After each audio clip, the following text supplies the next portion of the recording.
ಶ್ರೀ ಗಣಪತಿ ಶಾರದಾ ಗುರುಭ್ಯೋ ನಮಃ.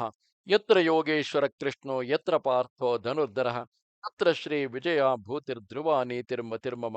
ಶ್ರೋತೃಗಳಿಗೆ ಶ್ರೀ ಅಳಸಿಂಗರಾಚಾರ್ಯ ವಿರಚಿತ ಶ್ರೀ ವ್ಯಾಸ ಮಹರ್ಷಿ ಪ್ರಣೀತ ಶ್ರೀಮನ್ ಮಹಾಭಾರತದ ದ್ರೋಣ ಪರ್ವದಲ್ಲಿ ಅರ್ಜುನನು ಯುದ್ಧ ಮಧ್ಯದಲ್ಲಿ ತನ್ನ ಕುದುರೆಗಳ ದಣಿವನ್ನು ಆರಿಸುವುದಕ್ಕಾಗಿ ಬಾಣಗಳಿಂದ ಒಂದು ಕೊಳವನ್ನು, ವಿಶ್ರಾಂತಿಗಾಗಿ ಬಾಣಗಳ ಮನೆಯೊಂದನ್ನು ನಿರ್ಮಿಸಿದುದು ಎಂಬ 99ನೆಯ ಅಧ್ಯಾಯಕ್ಕೆ ಸ್ವಾಗತ. ಧೃತರಾಷ್ಟ್ರ ಮಹಾರಾಜ ಹೀಗೆ ಅತ್ತಲಾಗಿ ದ್ರೋಣನಿಗೆ ಪಾಂಡವರೊಡನೆ ಪ್ರಬಲ ಯುದ್ಧವು ನಡೆಯುತ್ತಿದ್ದಾಗ ನಡು ಹಗಲು ದಾಟಿ ಸೂರ್ಯನು ಆಕಾಶ ಮಧ್ಯವನ್ನು ಬಿಟ್ಟು ಸರಿಯುತ್ತಿದ್ದನು. ದೊಡ್ಡ ಸೇನಾ ಧೂಳಿಯು ಆವರಿಸಿಕೊಂಡಿತು. ಇಷ್ಟರಲ್ಲಿ ನಮ್ಮ ಕಡೆಯ ಸೈನ್ಯಗಳು ಯುದ್ಧಶ್ರಮದಿಂದ ಸೋತು ಹೋಗುತ್ತಾ ಬಂದವು. ಆಗಲೂ ಕೆಲವರು ಪ್ರಯತ್ನಪಟ್ಟು ಯುದ್ಧ ಮಾಡುತ್ತಿದ್ದರು. ಕೆಲವರು ಆಗಾಗ ಸುಮ್ಮನೆ ನಿಲ್ಲುವರು. ಓಡಿ ಹೋಗಿ ಕೆಲವರು ಹಿಂತಿರುಗಿ ಬರುವರು. ಕೆಲವರು ಸೋತು ಬಿದ್ದು ಹೋಗುವರು. ಕೆಲವರು ಜಯಿಸುವರು. ಹೀಗೆ ಅಲ್ಲಲ್ಲಿ ಸಣ್ಣ ಸಣ್ಣ ಹೋರಾಟಗಳಿಂದ ಆಗಿನ ಹಗಲು ಮೆಲ್ಲಗೆ ಕಳೆಯುತ್ತಿದ್ದುದು. ಹೀಗೆ ಇತ್ತಲಾಗಿ ಯುದ್ಧವು ನಡೆಯುತ್ತಿರುವಾಗ ಅರ್ಜುನನು ಕೃಷ್ಣನು ಸೈಂಧವನನ್ನು ಹುಡುಕುತ್ತಾ ಮುಂದೆ ಸಾಗಿದರು. ಅರ್ಜುನನು ತನ್ನ ರಥಕ್ಕೆ ಬಾಣಗಳಿಂದ ದಾರಿಯನ್ನು ಬಿಡಿಸಿಕೊಟ್ಟ ಹಾಗೆ ಕೃಷ್ಣನು ಅದೇ ಮಾರ್ಗದಿಂದ ರಥವನ್ನು ಬಿಟ್ಟುಕೊಂಡು ಹೋದನು. ಅರ್ಜುನನ ರಥವು ಎಲ್ಲೆಲ್ಲಿ ಸಾಗುತ್ತಿದ್ದಿತೋ ಅಲ್ಲಲ್ಲಿ ನಿನ್ನ ಸೈನಿಕರು ಬಾಣಗಳಿಗೆ ಆಹುತಿಯಾಗಿ ಬೀಳುತ್ತಿದ್ದರು. ಆಗ ಶ್ರೀಕೃಷ್ಣನು ಕೂಡ ಉತ್ತಮ ಅಧಮ ಮಧ್ಯ ಮಾಧ್ಯಮಗಳೆಂಬ ಮಂಡಲ ಗತಿಗಳಿಂದ ತನಗೆ ರಥವನ್ನು ನಡೆಸುವುದರಲ್ಲಿರುವ ಚಾತುರ್ಯಗಳನ್ನೆಲ್ಲ ತೋರಿಸುತ್ತಿದ್ದನು. ಆಗ ಅರ್ಜುನ ನಾಮಾಂಕಿತಗಳಾದ ಬಿದಿರಿನ ಮತ್ತು ಉಕ್ಕಿನ ಬಾಣಗಳು ಕಾಲಾಗ್ನಿಯಂತೆ ಅತಿ ತೀವ್ರಗಳಾಗಿ ಬೀಳುತ್ತಿದ್ದವು.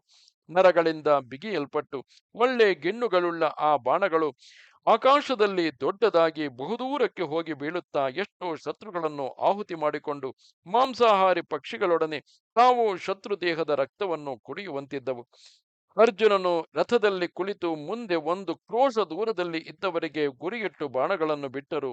ಇವನ ರಥವು ಅಷ್ಟು ದೂರವನ್ನು ದಾಟಿ ಹೋದ ಮೇಲೆ ಅವನ ಬಾಣಗಳು ಆ ಲಕ್ಷ್ಯವನ್ನು ಭೇದಿಸಿ ಕೊಲ್ಲುವವು. ಹೀಗೆ ಶ್ರೀಕೃಷ್ಣನ ಸಾರಥ್ಯದಿಂದ ಅರ್ಜುನನ ರಥವು ಗರುಡ ವಾಯುವೇಗವುಳ್ಳ ಉತ್ತಮಾಶ್ವಗಳಿಂದ ಸೆಳೆಯಲ್ಪಡುತ್ತಾ ಅತಿ ವೇಗದಿಂದ ಓಡುತ್ತಿದ್ದವು. ಆಗ ಶ್ರೀಕೃಷ್ಣನ ಸಾರಥ್ಯ ಕಾರ್ಯವು ಜಗತ್ತನ್ನೆಲ್ಲ ಆಶ್ಚರ್ಯಗೊಳಿಸುತ್ತಿದ್ದಿತು. ಅಷ್ಟೇಕೆ ಸೂರ್ಯನ ರಥವಾಗಲಿ, ಇಂದ್ರ ರುದ್ರ ಕುಬೇರರ ರಥವಾಗಲಿ, ಬೇರೆ ಯಾವ ದೇವತೆಗಳ ರಥವಾಗಲಿ ಅಷ್ಟು ವೇಗದಿಂದ ಹೋದುದಿಲ್ಲ. ಹೀಗೆ ಕೃಷ್ಣನು ರಥವನ್ನು ಬಿಟ್ಟುಕೊಂಡು ಸೈನ್ಯ ಮಧ್ಯಕ್ಕೆ ಬಂದ ಮೇಲೆ ಅಲ್ಲಿದ್ದ ಶತ್ರು ರಥಗಳ ಗುಂಪಿನಲ್ಲಿ ಅರ್ಜುನನ ರಥಾಶ್ವಗಳಿಗೆ ಮುಂದೆ ಹೋಗುವುದು ಬಹಳ ಕಷ್ಟವಾಯಿತು. ಆದರೂ ಅವು ಬಹು ಪ್ರಯತ್ನದಿಂದ ಸಾಗುತ್ತಿದ್ದವು. ಆಗ ಅವು ಹಸಿವು ಬಾಯಾರಿಕೆಗಳಿಂದ ಬಹಳವಾಗಿ ಬಳಲಿದುದಲ್ಲದೆ ಶತ್ರುಗಳ ಬಾಣ ಪ್ರಹಾರಗಳಿಂದಲೂ ಬಹಳವಾಗಿ ಗಾಯಪಟ್ಟಿದ್ದವು. ಸೇನಾ ಮಧ್ಯದಲ್ಲಿ ಕೃಷ್ಣನು ನಡೆಸಿದಂತೆ ಚಿತ್ರ ವಿಚಿತ್ರಗಳಾದ ಮಂಡಲ ಗತಿಗಳಿಂದ ತಿರುಗುವುದೊಂದು, ಅಲ್ಲಲ್ಲಿ ಬೆಟ್ಟಗಳಂತೆ ಬಿದ್ದಿರುವ ರಥ ಗಜ ತುರಗಗಳನ್ನು ಸಾವಿರಾರು ಕಡೆಗಳಲ್ಲಿ ಏರಿ ಮುಂದೆ ಹೋಗುವುದೊಂದು, ಆ ಸಾಹಸ ಕಾರ್ಯಗಳಿಂದ ಅವು ಬಹಳವಾಗಿ ನೊಂದು ವೇಗವಡಗಿ ಮುಂದೆ ನಡೆಯಲಾರದೆ ಅತ್ತಿತ್ತ ತಿರುಗಲಾರಂಭಿಸಿದವು. ಈ ಸಮಯದಲ್ಲಿ ಅವಂತಿ ದೇಶದ ವಿಂದಾನುವಿಂದರೆಂಬ ಸಹೋದರರಿಬ್ಬರು ದೊಡ್ಡ ಸೇನಾ ಸಮೇತರಾಗಿ ಬಂದು ಅರ್ಜುನನ ರಥವನ್ನು ಅಡ್ಡಯಿಸಿ ನಿಂತರು. ಅವರು ಅರ್ಜುನನಿಗೆ 64 ಬಾಣಗಳನ್ನು, ಕೃಷ್ಣನಿಗೆ 70 ಬಾಣಗಳನ್ನು, ಅವರ ರಥಾಶ್ವಗಳಿಗೆ 100 ಬಾಣಗಳನ್ನು ಗುರಿಯಿಟ್ಟು ಹೊಡೆದರು. ಅರ್ಜುನನು ಮರ್ಮಭೇದಕಗಳಾದ 9 ಬಾಣಗಳನ್ನು ಅವರ ಮೇಲೆ ಪ್ರಯೋಗಿಸಿದನು. ಆ ವೀರರು ತಮ್ಮ ಹಸ್ತಲಾಘವದಿಂದ ಎಡಬಿಡದೆ ಬಾಣವರ್ಷವನ್ನು ಸುರಿಸಿ ಕೃಷ್ಣಾರ್ಜುನರಿಬ್ಬರನ್ನು ಮರೆಸಿ ಸಿಂಹನಾದ ಮಾಡಿದರು. ಇದನ್ನು ನೋಡಿ ಸಹಿಸಲಾರದೆ ಅರ್ಜುನನು ಅವರಿಬ್ಬರ ಬಿಲ್ಲುಗಳನ್ನು ಮುಷ್ಟಿ ಸ್ಥಾನದಲ್ಲಿ ಕತ್ತರಿಸಿ ಬಿಟ್ಟನು. ಬೇರೆ ಬಾಣಗಳಿಂದ ಅವರಿಬ್ಬರ ಸುವರ್ಣ ಧ್ವಜಗಳನ್ನು ಮುರಿದು ಕೆಡಹಿದನು. ಅವರಿಬ್ಬರು ತಿರುಗಿ ಬೇರೆ ಬಿಲ್ಲುಗಳನ್ನು ತೆಗೆದುಕೊಂಡು ಯುದ್ಧಕ್ಕೆ ನಿಂತರು. ಅರ್ಜುನನು ಆ ಬಿಲ್ಲುಗಳನ್ನು ಒಡನೆಯೇ ತುಂಡು ಮಾಡಿಬಿಟ್ಟನು.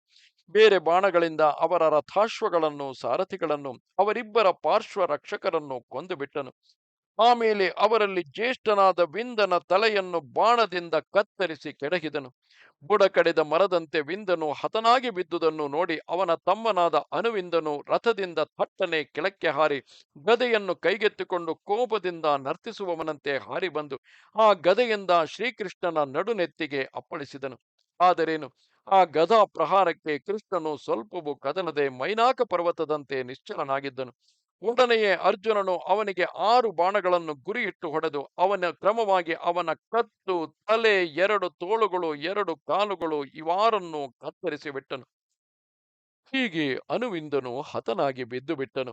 ಇದನ್ನು ನೋಡಿ ಆ ವಿಂದಾನುವಿಂದರಿಗೆ ಅಂಗರಕ್ಷಕರಾಗಿ ಬಂದ ಸೈನಿಕರೆಲ್ಲ ಕೋಪದಿಂದ ಅರ್ಜುನನ ಮೇಲೆ ಸಾವಿರಾರು ಕಡೆಗಳಿಂದ ಬಾಣಗಳನ್ನು ಸುರಿಸುತ್ತಾ ಬಂದರು. ಅರ್ಜುನನು ತನ್ನ ಬಾಣಗಳಿಂದ ಅವನ್ನೆಲ್ಲ ಭಂಗಪಡಿಸಿ ಕಾಡನ್ನೆಲ್ಲ ದಹಿಸಿ ಶಾಂತವಾದ ಅಗ್ನಿಯಂತಿದ್ದನು. ಅಲ್ಲದೆ ಅವನು ಆ ದೊಡ್ಡ ಸೈನ್ಯವನ್ನು ದಾಟಿಕೊಂಡು ಮೇಘದ ಮರೆಯಿಂದ ಹೊರಕ್ಕೆ ಬಂದ ಸೂರ್ಯನಂತೆ ಕಾಣಿಸುತ್ತಿದ್ದನು. ಇವನನ್ನು ನೋಡಿ ಕೌರವರೆಲ್ಲರೂ ಭೀತರಾದರು. ಆದರೆ ಅರ್ಜುನನ ರಥಾಶ್ವಗಳು ಬಹಳವಾಗಿ ಬಳಲಿ ಹೋಗಿರುವುದನ್ನು, ಅವನಿಗೆ ಲಕ್ಷ್ಯವಾದ ಸೈಂಧವನು ಇನ್ನೂ ಬಹಳ ದೂರದಲ್ಲಿರುವುದನ್ನು ತಿಳಿದು ಅವರಿಗೆ ತಿರುಗಿ ಯುದ್ಧೋತ್ಸಾಹ ಉಂಟಾಯಿತು. ತಿರುಗಿ ಎಲ್ಲರೂ ಒಂದಾಗಿ ಸೇರಿ ಬಂದು ಅರ್ಜುನನನ್ನು ಎದುರಿಸಿ ಬಾಣಗಳನ್ನು ಸುರಿಯಲಾರಂಭಿಸಿದರು. ನಡುವೆ ದೊಡ್ಡ ಸಿಂಹನಾದಗಳಿಂದ ಕೂಗುತ್ತಿದ್ದರು. ಹೀಗೆ ಕೋಪಾವೇಶದಿಂದ ತನ್ನನ್ನು ಮುತ್ತಿ ನಿಂತಿರುವ ಕೌರವ ಸೈನ್ಯಗಳನ್ನು ನೋಡಿ ಅರ್ಜುನನು ಮುಗುಳ್ನಗೆಯಿಂದ ಕೃಷ್ಣನನ್ನು ಕುರಿತು ಮೆಲ್ಲಗೆ ಹೀಗೆಂದನು: ವಾಸುದೇವ, ನಮ್ಮ ಕುದುರೆಗಳು ಬಾಣಗಳ ಪೆಟ್ಟಿನಿಂದ ಬಹಳವಾಗಿ ನೊಂದಿರುವವು. ಸೈಂಧವನು ಇನ್ನು ಬಹುದೂರದಲ್ಲಿರುವನು. ಈಗ ನಾವು ನಡೆಸಬೇಕಾದ ಮುಂದಿನ ಕಾರ್ಯವೇನು? ನಿನಗೇನು ತೋರುವುದು? ಕೃಷ್ಣ, ಲೋಕದಲ್ಲಿ ನಿನಗಿಂತಲೂ ಪ್ರಾಜ್ಞನಿಲ್ಲ. ಹೀಗೇನನ್ನು ಮಾಡಬೇಕೋ ತಿಳಿಸು. ನಿನ್ನ ನೇತೃತ್ವದಿಂದಲ್ಲದೆ ಪಾಂಡವರು ಶತ್ರುಗಳನ್ನು ಜಯಿಸುವ ಸಂಭವವಿಲ್ಲ. ನಾನು ಮುಂದೆ ನಡೆದುಕೊಳ್ಳಬೇಕಾದ ರೀತಿಯನ್ನು ತಿಳಿಸು. ಮೊದಲು ಕುದುರೆಗಳ ಕಟ್ಟನ್ನು ಬಿಚ್ಚಿ ಅವುಗಳ ದಣಿವನ್ನಾರಿಸುವುದು ಉಚಿತವು. ನೀನು ಆ ಕಾರ್ಯವನ್ನು ಮಾಡು ಎಂದನು. ಅದಕ್ಕೆ ಆ ಕೃಷ್ಣನು, ವಾಸ್ತವವೇ, ನನಗೂ ಅದೇ ಉಚಿತವೆಂದು ತೋರುವುದು ಎಂದನು. ಆಗ ಅರ್ಜುನನು, ಸರಿ, ಹಾಗೆಯೇ ಮಾಡು. ನೀನು ಆ ಕಾರ್ಯವನ್ನು ನೋಡು. ನಾನು ಅದುವರೆಗೆ ಶತ್ರುಗಳು ಮೇಲೆ ಬೀಳದಂತೆ ತಡೆಯುತ್ತಿರುವೆನು ಎಂದನು. ಹೀಗೆಂದು ಹೇಳಿ ಅರ್ಜುನನು ರಥದಿಂದ ಕೆಳಕ್ಕಿಳಿದು ಗಾಂಡೀವವನ್ನು ಸಿದ್ಧವಾಗಿ ಕೈಯಲ್ಲಿ ಹಿಡಿದು ಪರ್ವತದಂತೆ ನಿಶ್ಚಲನಾಗಿ ನಿಂತನು.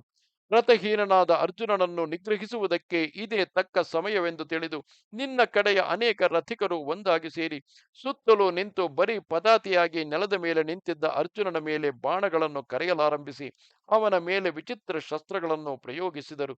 ಅವನನ್ನು ಶಸ್ತ್ರ ವರ್ಷಗಳಿಂದ ಮುಚ್ಚಿದರು. ಸಿಂಹವನ್ನು ಎದುರಿಸುವ ಆನೆಗಳಂತೆ ಅವರೆಲ್ಲರೂ ಒಂದಾಗಿ ಸೇರಿ ಹೊಡೆಯುತ್ತಿದ್ದರು. ಆದರೇನು, ಅರ್ಜುನನಿಗೆ ತನ್ನ ಅದ್ಭುತ ಪರಾಕ್ರಮವನ್ನು ತೋರಿಸುವುದಕ್ಕೆ ಇದೊಂದು ಒಳ್ಳೆಯ ಅವಕಾಶವು ದೊರೆಯಿತು. ಸುತ್ತಲೂ ಇದ್ದ ಪ್ರಬಲವಾದ ಶತ್ರು ಸೈನ್ಯವನ್ನೆಲ್ಲ ತನ್ನ ಶಸ್ತ್ರ ಚಾತುರ್ಯದಿಂದ ನಿವಾರಿಸುತ್ತಿದ್ದನು. ಅವರ ಅಸ್ತ್ರಗಳನ್ನೆಲ್ಲ ಪ್ರತ್ಯಸ್ತ್ರಗಳಿಂದ ನಿಗ್ರಹಿಸಿ ಬಾಣಗಳಿಂದ ಅವರನ್ನೆಲ್ಲ ಮುಚ್ಚಿದನು. ಆ ಯುದ್ಧದಲ್ಲಿ ಬಾಣಗಳ ಅನ್ಯೋನ್ಯ ಸಂಘರ್ಷಣದಿಂದ ದೊಡ್ಡ ಬೆಂಕಿಯುಂಟಾಯಿತು. ಅಲ್ಲಲ್ಲಿ ಮಹಾ ಧನುರ್ಧಾರಿಗಳೆಲ್ಲ ರಕ್ತದಿಗ್ಧ ಶರೀರರಾಗಿ ಕೋಪದಿಂದ ನಿಟ್ಟುಸಿರನ್ನು ಬಿಡುವರು. ಯುದ್ಧ ಮದವುಳ್ಳ ಗಜ ತುರಗಗಳು ಕೋಪದಿಂದ ಗರ್ಜಿಸುತ್ತಿರುವವು.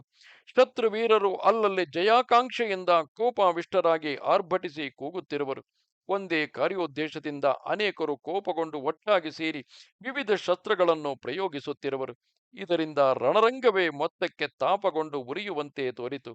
ಆಗ ಕೌರವ ಸೈನ್ಯವು ಸಮುದ್ರ ವೇಗದಂತೆ ಅರ್ಜುನನ ಸುತ್ತಲೂ ಆವರಿಸಿದ್ದಿತು.